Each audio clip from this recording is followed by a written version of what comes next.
असतो आणि एक विद्यार्थी हुशार असतो. नीट ऐका.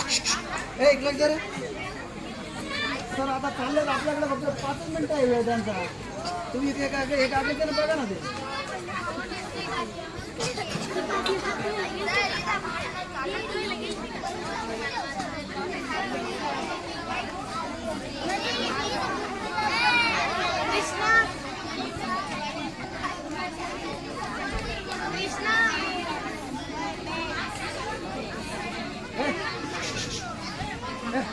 अरे कळत नाही का तुम्हाला?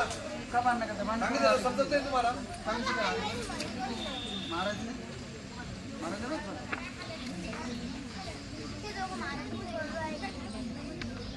हा विद्यार्थी असतो, हा हुशार असतो आणि तो समोरच्याला प्रत्येक विद्यार्थ्याला काय करतो, कमी लेखतो. म्हणजे काय, त्यांचं माप काढतो थोडक्यात, किंवा त्याला हिरमुसल्याने करतो की तो खूप बुद्धिवान आहे असं दाखवतो.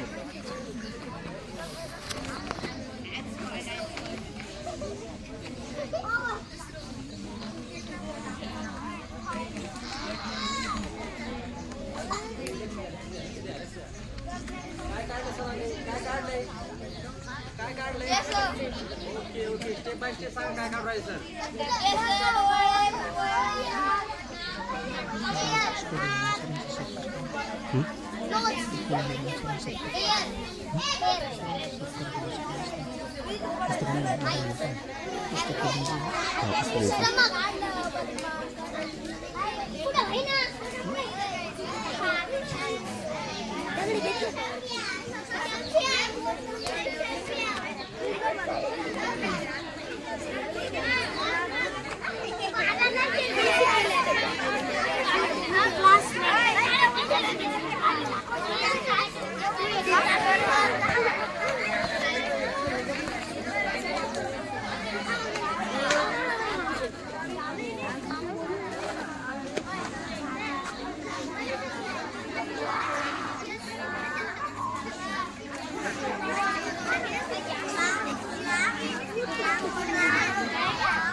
तर 5 मिनिट राहिले आपल्याकडे.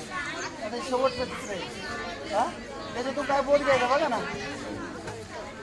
हा काय करतो, हा हुशार असतो आणि याला वाटतं माझ्यासारखा बुद्धिवान कुणीच नाही. त्यामुळं तो समोरच्याला असे वेगवेगळे प्रश्न विचारतो. पण सगळेच बुद्धिवान असतात का? तो मुलगा उत्तर देऊ शकत नाही. तुला विचारलं टेनिसमधलं काय कळतं, तू असा आकाशाकडे बघशील, पण हात असला नाही. हा काय करणार, याला काहीतरी उत्तर द्यायचं आणि याची खोड मोडायची. तो खोड कशी मोडतो बघा. तो म्हणतो हो कळतं ना.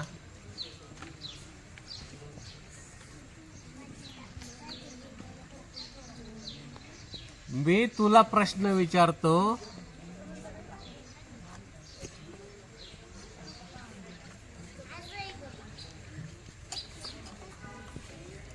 टेनिस बॅटला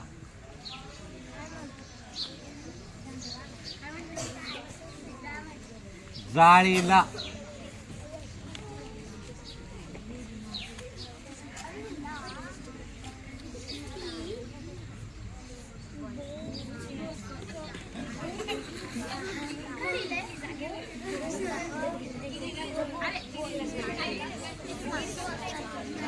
टेनिसची जाळी असती, सगळ्यांनी पाहिली. तो म्हणतो मला आधी तू सांग, या टेनिसच्या जाळीला किती भोक आहे, सांगेल का? किती हुशार असला तर सांगेल का? मग त्यांनी समोरच्याला काय केलं, जिंकून टाकलं. जिंकला कोण? हा उत्तर सांगू शकतो का? म्हणून आपण स्वतःला फार शहाणं समजायचं नाही. आपलं शहाणपण कुठं दाखवायचं? आपल्या पेपरमध्ये, लिखाणामध्ये, मार्कामध्ये. असं 4 चौघात जाहीर करायचं नाही. कोणाला एकमेकाला कमी लेखायचं नाही.